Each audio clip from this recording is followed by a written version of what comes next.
Iran's foreign ministry is accusing Washington of violating the ceasefire.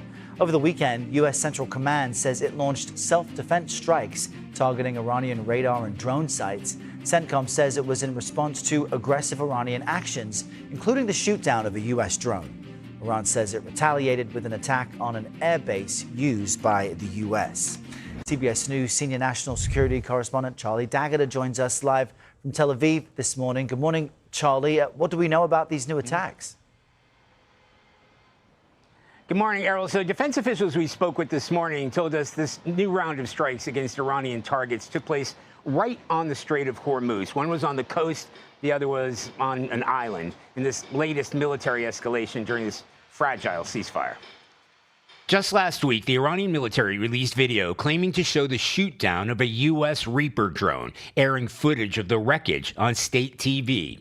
U.S. Central Command said the new strikes were in retaliation for another drone takedown, saying in a statement, U.S. fighter aircraft swiftly responded by eliminating air defenses, a ground control station, and 2 one-way Iranian attack drones.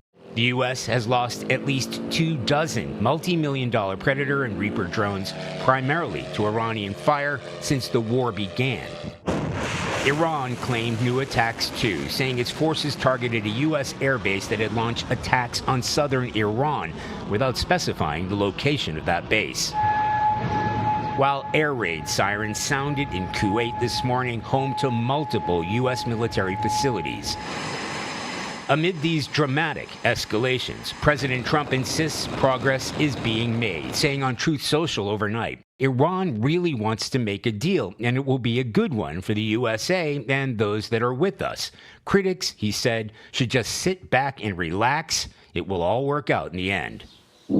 Yet, in the adjacent regional war here, the Israeli military captured the strategic medieval fort of Beaufort Castle, well inside southern Lebanon, in what's been described as a decisive shift in its offensive against Hezbollah. That is the deepest Israeli incursion into Lebanon for more than a quarter century. U.S. defense officials told us 4 U.S. service members and 3 contractors sustained minor injuries last week after Kuwaiti forces intercepted an Iranian missile near a U.S. base. All quickly returned to duty within 24 hours. Errol? All right, Charlie D'Agata in Tel Aviv for us. Charlie, thank you.